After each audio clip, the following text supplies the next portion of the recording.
Isso. Amém? Graça e paz, queridos irmãos, graça e paz, discípulos de Jesus, que amam ao Senhor, e por amá-lo, estão aqui hoje para aprender mais dele, porque quem ama, sente-se bem, deseja estar ao lado, ouvindo, aprendendo, interagindo com o amado. E é isso que nós estamos fazendo no discipulado. Discipulado, Carmen, não é apenas um amontoado de informações que nós recebemos, ou um certificado que fizemos um curso durante X horas e completamos esse curso, isso nos habilitou. Não é esse o interesse do discipulado. Aliás, até hoje eu orava ao Senhor, pedindo que o Senhor desse discernimento até o meu coração, para que eu fugisse desse estilo. Não, nada contra essa didática, mas esse estilo que, por vezes, ele enquadra a gente no modelo pragmático, onde os 10 pontinhos, o completar de um ciclo, enfim, frequentar aulas, habilita. E não é esse o sentido. O sentido é frequentar as aulas, estar juntos, aprendizado, mas acima de tudo, aprender dele que é manso e humilde de coração e encontrar descanso para as nossas almas. É isso que ele diz lá em Mateus capítulo 11, versos 24 e os demais. Vinde a mim todos vós que estáis cansados e sobrecarregados, e eu vos aliviarei. Tomai sobre vós o meu jugo e aprendei de mim, que sou manso e humilde de coração. Aprender dele, que ele é manso e humilde de coração. Ou seja, o ensino do Senhor é com mansidão e com coração. O discípulo tem que estar com o coração ligado com o seu Senhor. Amém? Dadas essas palavras introdutórias, bem-vindo aí também os nossos alunos extra classe. Aqui é uma classe presencial e é uma classe não presencial que também participa conosco através do YouTube. Bem-vindos também para esta aula, que o Senhor possa edificar a nossa vida mutuamente através dos ensinos de hoje. E a disciplina que nós estamos estudando, quem se lembra da disciplina? A genuína autoridade e submissão. A genuína autoridade e submissão. Já abordamos até a página 21, continuaremos na página 21 hoje e vamos até a página 26, ok? E o tópico de hoje está aí exposto no quadro, né? A vontade de Deus e a insubmissão. A vontade de Deus e a insubmissão. E tudo acontece através da árvore da vida. Tudo. A árvore da vida, ela é o ponto máximo. A árvore da vida, ela está presente no livro de Gênesis, no primeiro e segundo capítulo de Gênesis está lá a árvore da vida, e a árvore da vida está no último capítulo de Apocalipse, capítulo 22. Vejam bem, a árvore da vida está presente em Gênesis, ela em figura, ela também se apresenta em todos os livros do Antigo e Novo Testamento e culmina a árvore da vida em Apocalipse. Ela começa no Jardim do Éden e ela termina na Nova Jerusalém. Então veja bem essa ampliação, né? A expansão, o crescimento. Nós somos chamados para crescer. Nós vamos aprender isso hoje, a vontade de Deus e a insubmissão. E nós vamos começar aqui na página 21. Árvore da vida. Eu creio que é a Luciene, né? Vai. Luciene, leia para nós aí. Vamos ler até onde assim o Espírito nos permitir. Vamos lá. Árvore da vida. Plantou o Senhor Deus um jardim no Éden, na direção do Oriente, e pôs nele o homem que havia formado, para que o cultivasse e guardasse. Gênesis 2, 8, 15. Do solo fez o Senhor Deus brotar toda sorte de árvores agradáveis à vista e boas para alimento, e também a árvore da vida no meio do jardim, e a árvore do conhecimento do bem e do mal. As árvores eram para alimento do homem. No meio do jardim estava a árvore da vida. Ela era especial, pois por meio dela o homem terreno teria contato com as coisas celestiais. Deus é a fonte da vida e Cristo é a árvore da vida. Ao comer de seu fruto, a vida de Deus entraria no espírito do homem e ali começaria a gestação da vida celestial. A semente divina e incorruptível cresceria a partir do espírito humano. 1 Pedro 1, 23. Avançando para tomar toda a sua alma, e por fim, até seu corpo terreno seria vivificado pela vida. Romanos 8, 11. A vida de Deus traz consigo a autoridade divina. Por isso, quando a vida de Deus crescer e amadurecer no homem, ele restabelecerá sua autoridade na terra. Foi por esse motivo que Deus abençoou o homem e a mulher, para que fossem fecundos e se multiplicassem, para encher a terra e, desse modo, restabelecer o reino de Deus aqui, acabando com a usurpação de Satanás. Amém. Então esse é um dos motivos também de nós estarmos aqui, nos envolvendo com a palavra, com o Evangelho. Porque do que nós já temos aprendido sobre a questão da rebelião, da insubmissão, da queda de Satanás, envolvendo a raça humana e todo esse caos que a princípio não era para ser, mas se tornou, na verdade Deus está trabalhando para que se restabeleça essa autoridade. O autor diz aqui: a vida de Deus traz consigo a autoridade divina. Por isso, quando a vida de Deus crescer e amadurecer em nós, os homens, ele restabelecerá sua autoridade na terra. Isso é muito sério. Pensou? Deus chamou. Eu fico às vezes, sabe, amado, é triste no sentido de perceber quantas pessoas não levam com leviandade a vida com Deus. Aliás, eu não sei se levar com leviandade a vida com Deus é um sinal, é um selo de que realmente essa pessoa conhece Deus. Porque quem conhece Deus e deseja prosseguir em conhecer Deus, conheçamos e prossigamos em conhecer ao Senhor, Oséias 4:6, quem deseja isso, sempre vai querer amadurecer. E nós, discípulos, somos chamados para amadurecer. E aqui o subtítulo que eu coloquei é que, na realidade, a vontade de Deus é o reino de Deus. São duas verdades que se fundamentam, se fundem numa só. A vontade de Deus é o reino de Deus. Não é o reino de Deus de alguém aí. Esse não é o reino de Deus. A vontade de Deus é o reino de Deus. Porque eu posso estar em outros reinos de Deus e não viver a vontade de Deus. E posso viver absolutamente na vontade de Deus e estabelecer o reino de Deus. Então nós vamos ler aqui. A Luciane vai ler aqui o subtítulo e nós vamos acompanhar, nós vamos desenvolver então essa questão, não é? Do nosso tópico de hoje, a vontade de Deus e a insubmissão. Então o tópico está dividido na primeira parte, que significa o que, Luciane? Tópico 1. A vontade de Deus é seu reino. A vontade de Deus é o seu reino.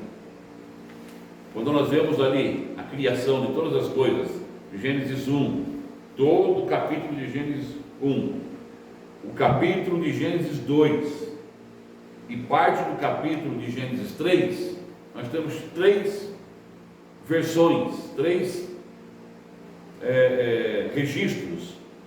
Há críticos da Bíblia, né, biblistas, há pessoas que são críticos da escrita, que dizem que talvez esses capítulos foram escritos por pessoas diferentes, são fontes diferentes de informação. Independente disso, que não me traz problema nenhum, cada fonte dessa fala de que a vontade de Deus é o reino de Deus.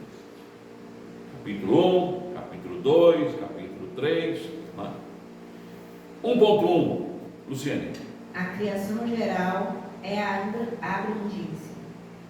A criação geral é A abrangência. a abrangência. A criação geral que nós encontramos desde o primeiro versículo até aquela narrativa do último dia, do sexto dia que o Senhor criou todas as coisas, todo esse cosmos, incluindo a Terra, sistema solar, galáxias, enfim, aquilo que na época que foi escrito era compreendido e hoje muito mais compreendido ainda com o avanço da tecnologia. O homem nem tinha ideia, o homem que escreveu isso tinha uma ideia da grandeza de Deus, mas não tinha ideia. Hoje que temos, hoje o Salmos 19 está ampliado 1000 vezes mais, os céus proclamam a glória de Deus. O Salmo 19 está multiplicado, com o avanço tecnológico hoje, os aparelhos aí vasculhando o universo. Temos o Hubble aí, temos o James Webb, que são telescópios gigantescos, estão vasculhando e descobrindo coisas impensáveis. Tudo isso obra de Deus, isso chama-se reino de Deus. Então esse cosmos todo geral, essa criação geral como está aqui, a criação geral é a abrangência de toda a criação de Deus. Por que Deus criou essa abrangência? Hoje os astrônomos, os físicos dizem que o mundo, o universo está em expansão. Já lendo sobre isso, o universo está em expansão. Ele começou com uma singularidade, quem estuda isso, um pequeno ponto, dizem, quem tem uma caneta aí, Bic, tem um pontinho, a cabecinha da caneta, dizem que o universo era tão denso, mas cabia na ponta daquela caneta. Você tem uma ideia. E dali viu o Big Bang, bum, e explodiu todo o universo, que ele está expandindo. E aí estamos vendo a obra de Deus. Mas o interessante é que no cosmos, em tudo que foi feito, nós vemos Deus criando. Agora olha o interessante do 1.2 aí, que a Luciane vai ler. A formação do Éden é a sede do reino. Gênesis 1.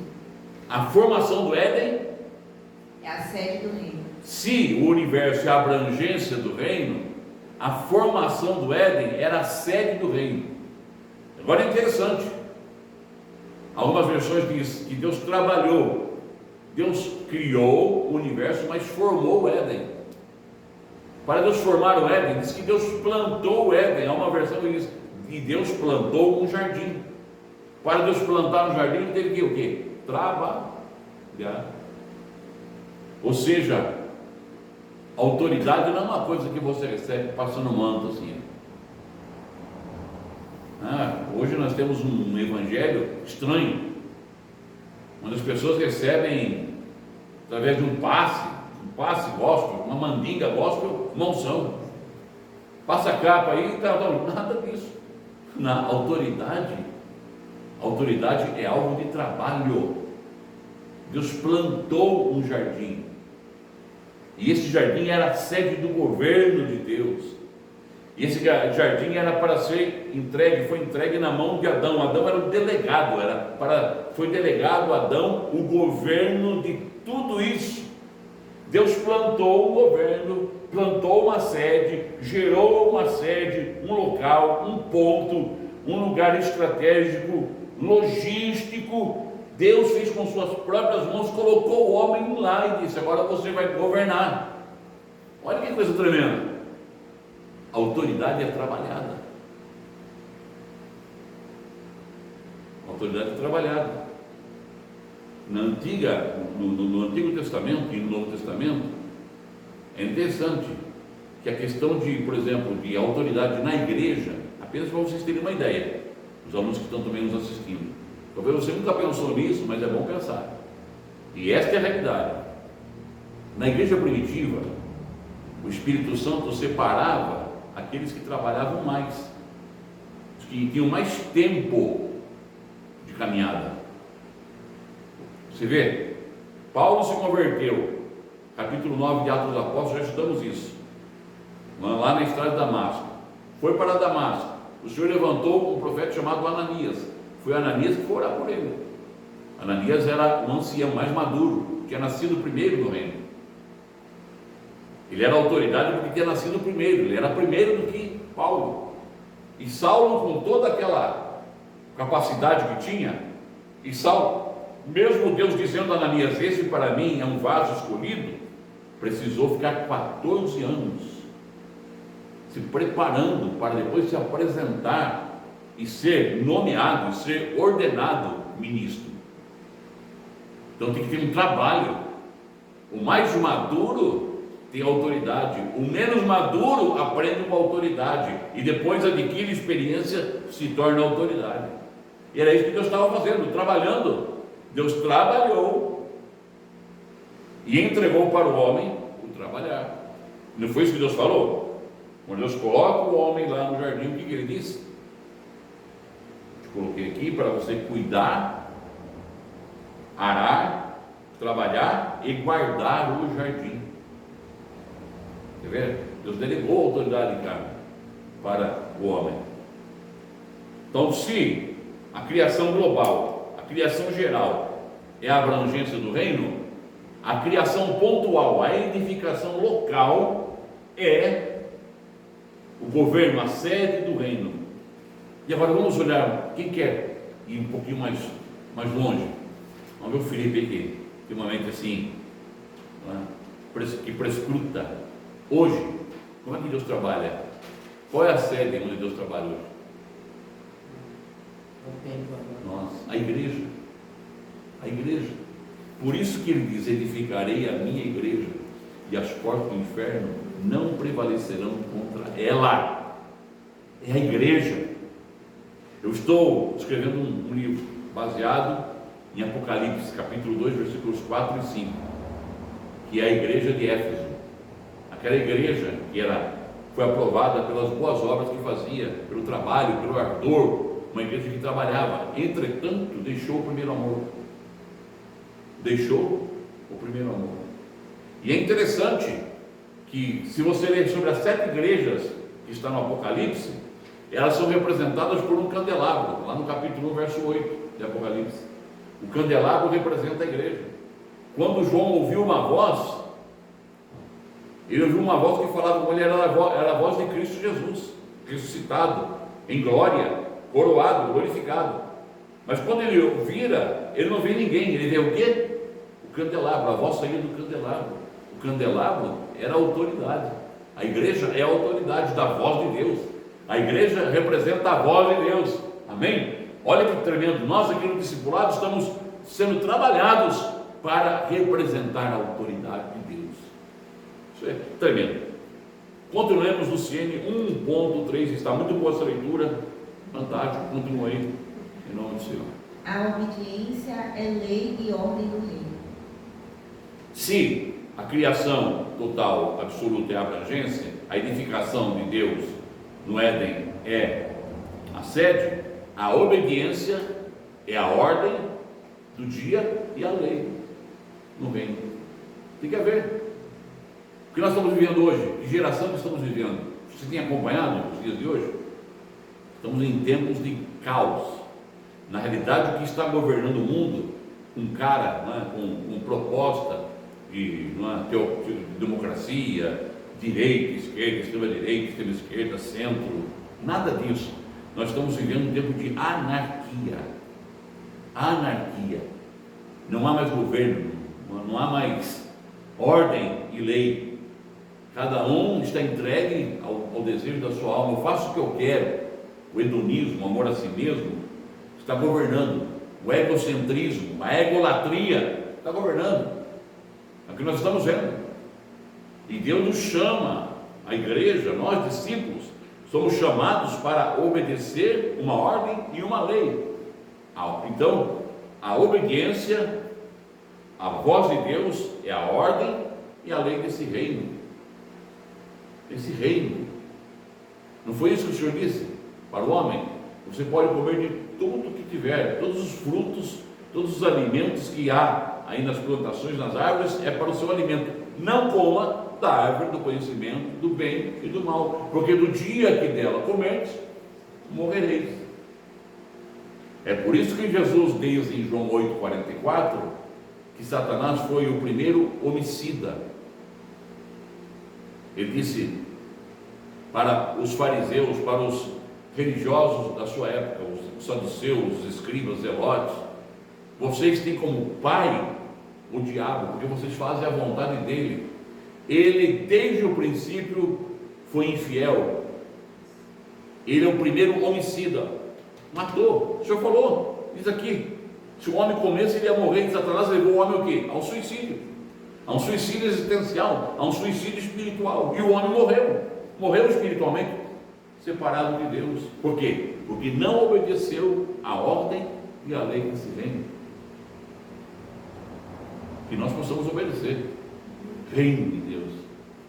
O reino de Deus no Novo Testamento aparece 122 vezes. 122 vezes você encontra a palavra reino de Deus, o reino de Cristo, o reino dos céus, no Novo Testamento. 120 delas você encontra só nos Evangelhos. 120 vezes você encontra a menção reino só no Evangelho.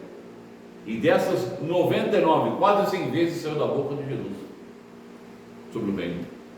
Como é que Jesus pregou o reino, ensinou o reino, discipulou o reino, estabeleceu o reino, impetrou o reino, ordenou o reino, delegou o reino, nos chamou para ser do reino. E ele mesmo disse que o reino, ele habita em nós, dentro de nós está o reino do Senhor. Como disse bem o Filipe, aqui dentro, aqui que o Senhor governa. E eu, junto com o meu irmão, me torno igreja, e é na igreja que ele governa. Ok? Eu creio que agora vamos ouvir a leitura do jovem, essa leitura bonita, apocalíptica e portuguesa do Miguel. Aleluia. A queda do homem. Satanás, sabedor de que o homem fora criado para restabelecer o governo de Deus na terra, o que certamente terminaria com o seu reinado, antecipou-se para frustrar o plano divino. Mas a serpente, mais sagaz que todos os animais selváticos que o Senhor Deus tinha feito, disse à mulher: é assim que Deus disse: não comereis de toda a árvore do jardim. A serpente era Satanás encarnado, astuto e sutil. Sua atuação visa invariavelmente suscitar questionamentos a respeito da palavra de Deus. Até hoje ele atua da mesma maneira. Certa vez Jesus disse que o diabo jamais se afirmou na verdade, porque nele não há verdade. Quando ele profere mentira, fala do que lhe é próprio, porque é mentiroso e pai da mentira. A mulher, por sua vez, mostrou-se desprotegida. O apóstolo Paulo disse aos coríntios: quero, entretanto, que saibas ser Cristo o cabeça de todo o homem, e o homem o cabeça da mulher, e Deus o cabeça de Cristo. Ela deveria ter ficado debaixo da proteção de seu marido, Adão, e nunca ter dado ouvidos à serpente. A pergunta da serpente foi provocativa. Como poderia Deus proibir o homem de comer de toda a árvore do jardim, se elas lhe foram dadas para alimento? A pergunta era ardilosa, capciosa, porque havia uma árvore da qual Deus disse para não comer, a árvore do conhecimento, do bem e do mal, porque no dia em que dela comessem, morreriam.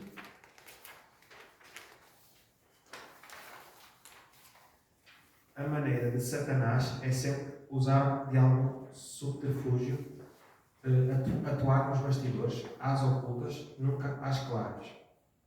Na conversa com Eva, ele induziu a um raciocínio falso, embora parecesse verdadeiro. Isso é um sofisma, um raciocínio ou um argumento cujo objetivo é produzir a ilusão da verdade, mas concebido deliberadamente para conduzir o outro ao erro, ao engano. Amém. Até aí está bom, meu. E hoje, eu creio que essa palavra aí é a chave para os nossos dias. Sofismas. Nós estamos vivendo um tempo, até no meio chamado gospel, no meio chamado evangélico, sofismas.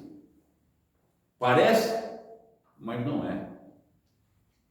Uma proposta bonita, toda colorida. É interessante hoje, eu vou dizer isso com tristeza, porque não é necessário isso. Eu não sei porque isso nasce na cabeça das pessoas. Honestamente, eu acho que isso deve ser algum desvio psíquico. Hoje no meio, principalmente neopentecostal, o nível de loucura por metro quadrado é terrível. É louco, é doido. Existe uma ideia, uma filosofia, existe um modus aí, terapêutico chamado cromoterapia. Quem já ouviu falar da cromoterapia? O que é cromoterapia? A cura, o bem-estar, a terapia pelas cores.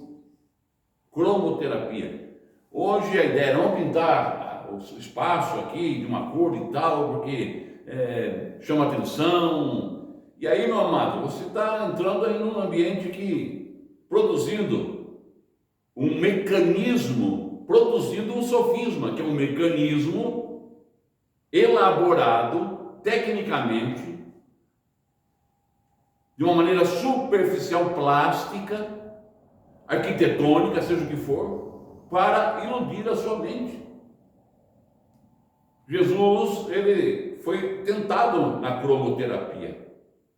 Quando os discípulos, lá no capítulo 24 de Mateus, disseram: Jesus, olha para a estrutura desse templo, olha para a beleza dele, as cores do templo, que Salomão reconstruiu. Olha que suntuoso que é. As tribos, todo ano, gente no mundo inteiro vinha aqui prestar culto. Olha Jesus. E a Bíblia diz que Jesus estava saindo do templo, indo, caminhando, e os discípulos pararam ele para fazer uma sessão de cromoterapia, de arquitetura gospel. Olha o templo, que lindo. E aí Jesus disse: olhem vocês. Acho que é bom. Isso aí, muito bem. Aí nós estamos na cromoterapia, mas agora ela não é. Musicoterapia. Não, musicoterapia não, isso não é musicoterapia. Isso aí no microfone é reverberação, né? Tem um outro nome que se técnico, Microfonia. Não é cromoterapia, isso é microfonia. Também tem microfone, também existe também a microfonia. Microfonia é aquilo que o cara repete tudo que o pastor diz. Diz, é microfonia. Tem também essa técnica chamada microfonia, que está invadindo. Então, não existe forma plástica, técnica. Isso é sofisma, com aparência de autoridade. Tem que nascer no coração, experiência genuína. Amém? Então vamos ler aqui o ponto 2.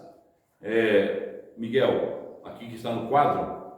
Vamos lá então, dentro do tópico de hoje, vamos ler o ponto 2 aí. Miguel vai ler para nós. A rebelião do homem é seu reino. Aqui, a vontade do homem.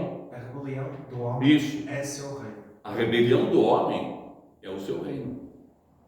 Se a vontade de Deus é o reino de Deus, a rebelião do homem tornou-se o seu reino. A rebelião do homem é o reino dele. Que tempo que nós vivemos? Nós vivemos, tem que abaixar um pouquinho lá. Nós vivemos no tempo em que Jesus disse: o mundo jaz no maligno. Quando Jesus é tentado lá no capítulo 4 em Mateus, ele é tentado no deserto, o que Satanás disse para ele? Olha, se você prostrado me adorar, te darei todos os reinos deste mundo, porque foi me dado. Veja bem, e Satanás se uniu com o homem, e o homem se uniu com Satanás. Então a rebelião do homem é a rebelião de Satanás. A rebelião de Satanás é o reino deste mundo. Na realidade, o que Satanás queria trazer para o homem era que o homem se rebelasse, quebrasse a autoridade, essa delegação que Deus lhe tinha dado, para tentar enfraquecer o reino de Deus, tentar dividir, fragmentar o reino de Deus. Mas ninguém destrói o reino de Deus. Na realidade, o homem não destruiu o reino de Deus. O homem criou o reino das trevas, que nós vivemos hoje. Ok? 2.1. O homem compra a proposta de Satanás. O homem compra. A proposta de Satanás. O homem comprou. Nós falamos na lição passada que um dos trabalhos da rebelião de Satanás é vender ideia. Ele vendeu uma ideia lá no Éden. E o homem comprou a ideia. Quanta gente compra a ideia? Satanás. Quantas vezes a gente senta para negociar nisso aí? Não pode acontecer. Sem perceber, compramos ideias.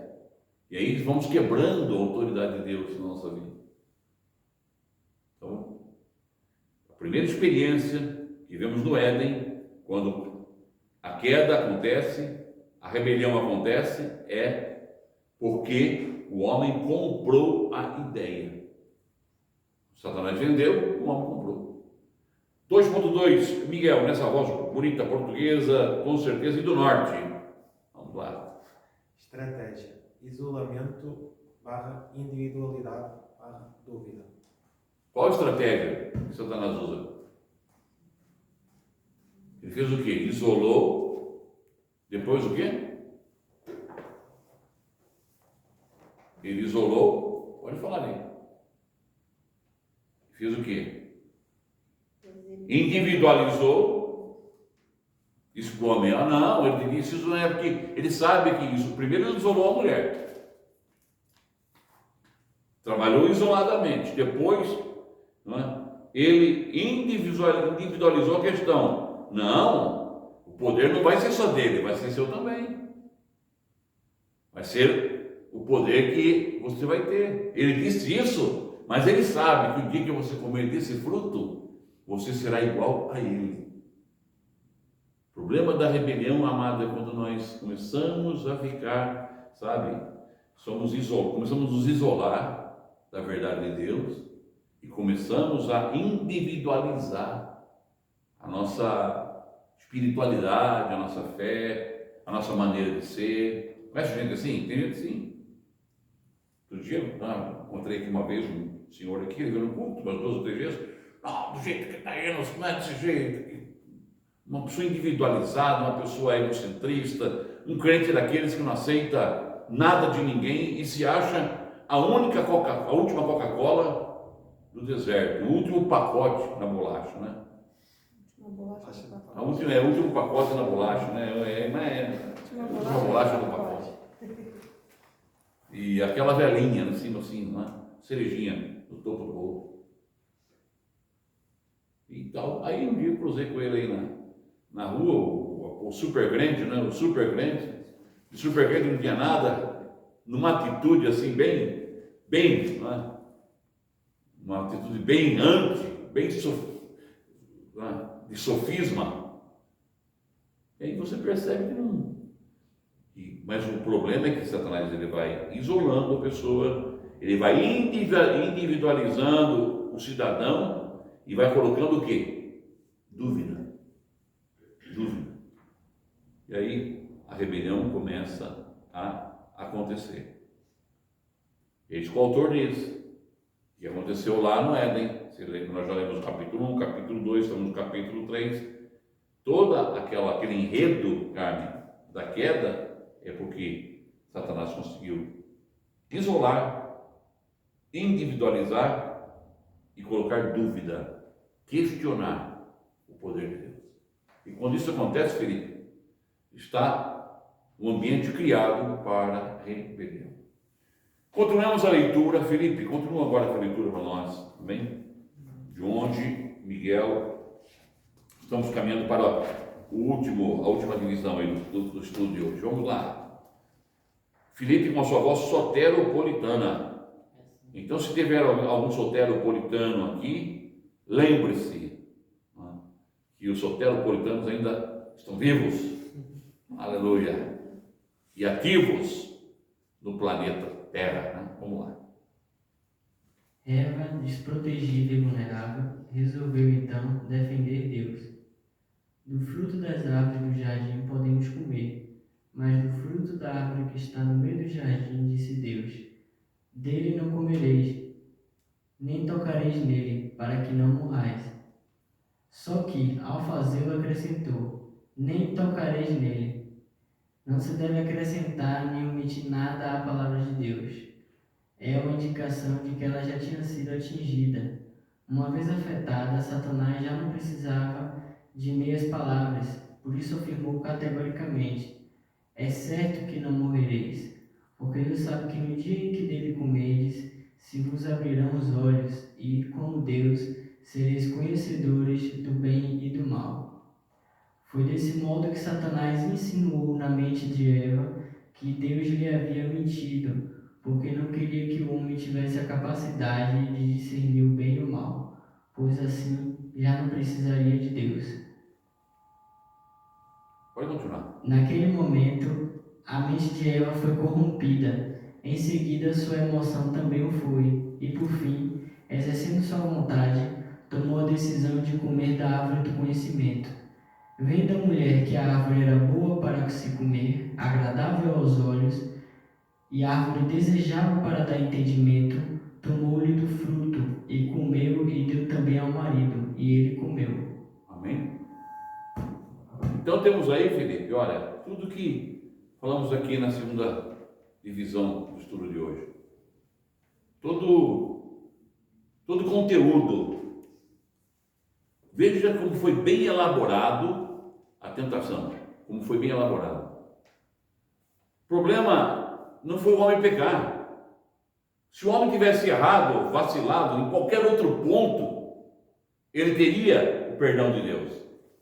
Haveria reconciliação. O problema foi o homem justamente quebrar a autoridade de Deus. O princípio de autoridade não pode ser quebrado, o homem quebrou. Satanás induziu, como diz aqui Eva, os nossos primeiros pais, e Eva Adão, a acreditar nele, dizendo que Deus era mentiroso. Induziu os nossos primeiros pais a entender. Primeiro isola, depois individualiza, depois induz, podemos também colocar até isso, induz e aí envenena. Isso é um grande problema, porque muitas pessoas começam bem a carreira cristã, começam bem com Deus, no primeiro amor, e depois estão lá, não é? Em Apocalipse capítulo 2, igreja de Éfeso, deixando o primeiro amor.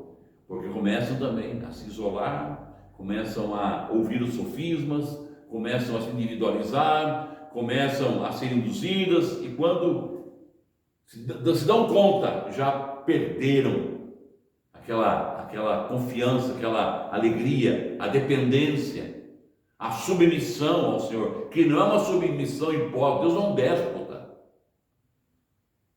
Deus é um Deus que submete em amor, em amor. Tudo que você vê na pessoa de Deus, na pessoa de Cristo Jesus, na ação do Espírito Santo em nós, na igreja, no indivíduo, no coletivo, é em amor. E era isso que Deus queria trabalhar na vida dos nossos primeiros pais, dar essa autoridade para eles. O que a mulher deveria fazer? Chamar o marido, conversar com ele, dizer: olha, tem um cidadão aqui, uma cidadã, né? O primeiro travestido que existiu foi a serpente. Travestido de serpente, era Satanás travestido de serpente. Foi a primeira, vamos dizer assim, paragem, passeata de travestidos, foi a passeata do Éden, por incrível que pareça. Veja bem, a passeada do Éden, um travestido de serpente enganou. E que nós estamos vivendo isso de uma forma muito maior ainda, uma dimensão muito mais ampla nos nossos dias também. Sofismas, travestidos de verdade, de política, de direitos, não sei do que, não sei, e tantas coisas, quebrando na verdade, quebrando a autoridade de Deus, o governo de Deus, os bons costumes, a realidade espiritual, tentando vender a ideia de um sofisma de que não, Deus não é tudo isso que vocês estão imaginando. Hoje nós estamos sendo tratados e e desafiados no nosso ministério hoje. Se você pregar, anunciar, combater sofismas, você está sujeito a ser preso, a ser processado, porque os direitos humanos, porque o preconceito, porque não sei, fobias aqui, fobias ali, e ideologias aqui, ideologias ali, gêneros aqui, gêneros ali, não podem ser combatidos. Então nós estamos vivendo no mesmo período, no mesmo ambiente do Éden, com outras configurações, com outras repaginações, mas temos que manter, sabendo que o governo de Deus, ele tem uma lei e ele tem uma autoridade. A lei do amor, que é muito mais poderosa do que qualquer lei imposta. Amém, queridos? Continuamos a leitura, o resultado. Carmen vai pegar agora o micro e vai encerrar com o resultado, que esse resultado também é o final da aula de hoje. Resultado final, podemos dizer resultado final, que vai terminar a aula de hoje. Vamos ver com a Carmen. Como resultado, abriram-se então os olhos de ambos e, percebendo que estavam nus, cozeram folhas de figueira e fizeram cintas para si. Até ali, o homem dependia de Deus, confiava nele cegamente, pois ele era tudo para o homem. Mas, ao comer daquela árvore, ela o fez conhecedor do bem e do mal. Por isso, seus olhos se abriram. E desde aquele momento, o homem está por sua própria conta, pois fez essa opção. Rejeitou Deus como a fonte de todas as suas ações, ou seja, chamou para si a responsabilidade de ter de julgar o certo e o errado. O problema principal da queda do homem não é o pecado, como muitos pensam, mas sim a rejeição a Deus como fonte e provisão de todas as nossas ações. Isso obrigou o homem a viver por sua própria capacidade. Criou o seu reino, está vendo? Sendo responsável pela escolha, execução e consequências de seus atos. O seu reino. Quando perceberam que estavam nus, cobriram-se.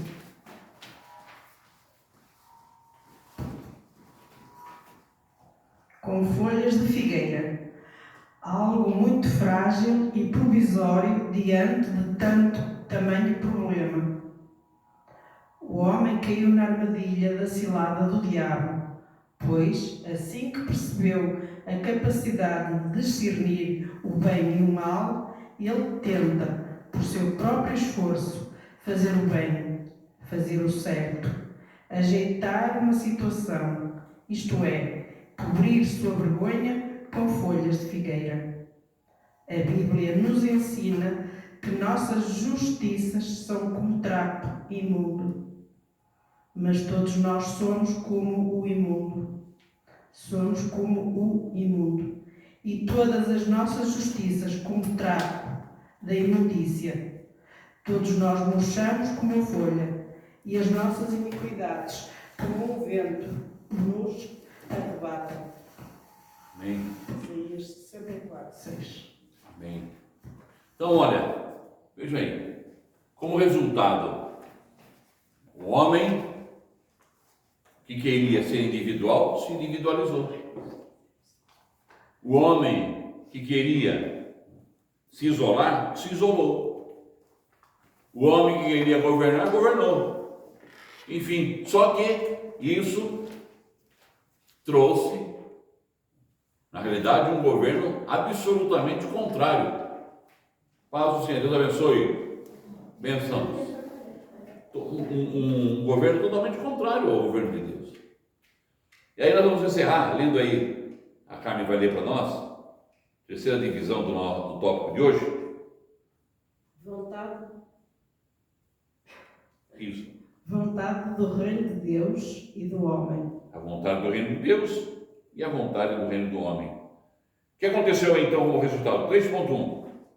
Reino de Deus igual fonte, provisão. A vontade do Senhor, como diz lá em Romanos 12, versículos 1 e 2.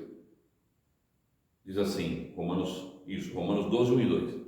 Rogo-vos, meus irmãos, pelas compaixões de Deus, que apresentei os vossos corpos em sacrifício vivo, santo e agradável a Deus, que é o vosso culto racional.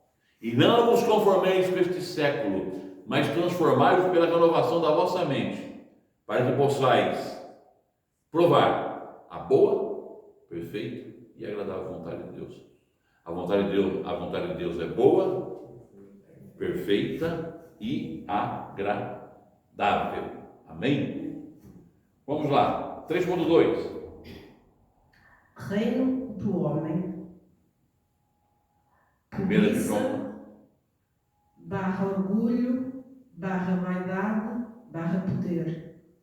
Reino do homem. Cobiça. /orgulho.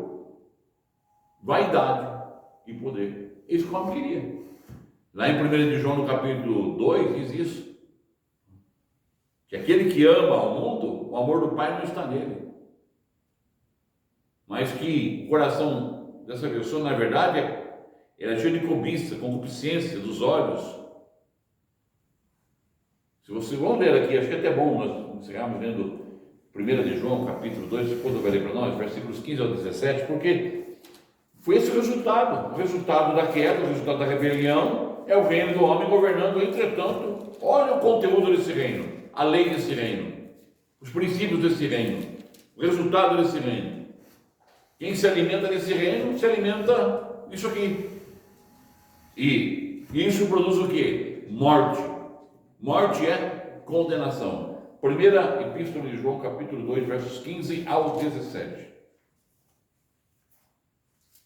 Não ameis o mundo, nem o que há no mundo. Se alguém ama o mundo, não está nele o amor do Pai.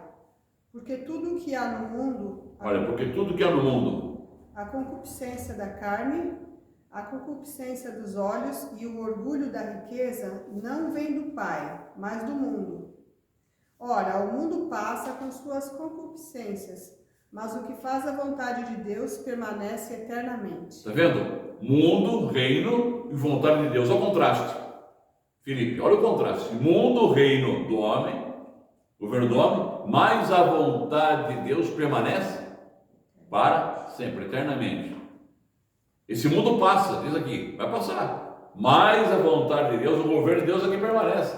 Então Satanás, sabendo disso, mata no ninho um projeto maravilhoso. Graças a Deus, vamos aprender isso também. Ou vamos relembrar isso, repaginar isso. O Senhor Jesus veio e conquistou em nosso lugar o reino. Amém? Ele é Senhor. Foi-me dado toda a autoridade nos céus e na terra. Amém, amados? 3.3, Carmen.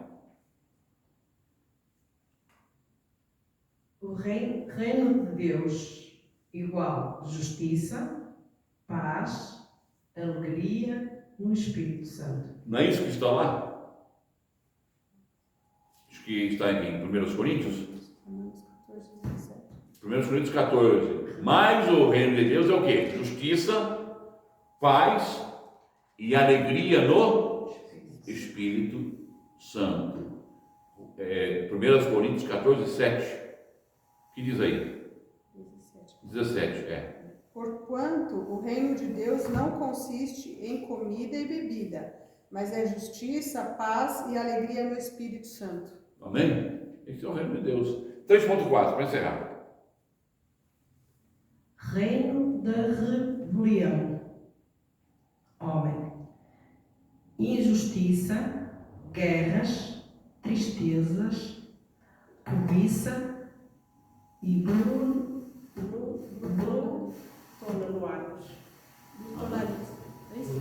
Brutonaria. Então esse é o reino. É isso que nós vemos hoje. O que nós estamos assistindo hoje? Injustiça, guerra. Dá uma baixadinha, isso. Injustiça, guerra, tantas coisas que nós estamos assistindo hoje em dia. Que nós possamos, enfim, pegar hoje, aplicar esse estudo de hoje, esse discipulado, da nossa disciplina verdadeira autoridade espiritual, e o tópico de hoje é a vontade de Deus e a submissão, e pegarmos essas três divisões aqui, essas três realidades. A vontade de Deus e seu reino, a vontade do homem e seu reino, e confrontar no final quem é que vai prevalecer, qual é que vai valer a pena, e tomar a nossa decisão. Amém? Deus abençoe vocês. 3.5. 3.5, tem o 3.5? Olha, então, leia lá, esposa, 3.5, pronto. Com seus olhos. Reinos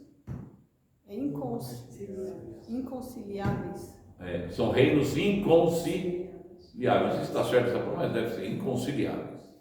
Não dá para conciliar. São reinos inconciliáveis. Não dá para conciliar. Não dá. Não dá para unir. Ou é de Deus, ou é do mundo. Ou é de Cristo, ou é de Satanás. Ou é vida, ou é morte. Amém? Deus abençoe. Alunos que estão conosco aí pela plataforma digital, um beijo no coração de vocês. Encerramos aqui a nossa aula presencial e também a nossa aula virtual. Que Deus abençoe sua vida, em nome de Jesus. E o povo do Senhor diga um forte amém. Amém.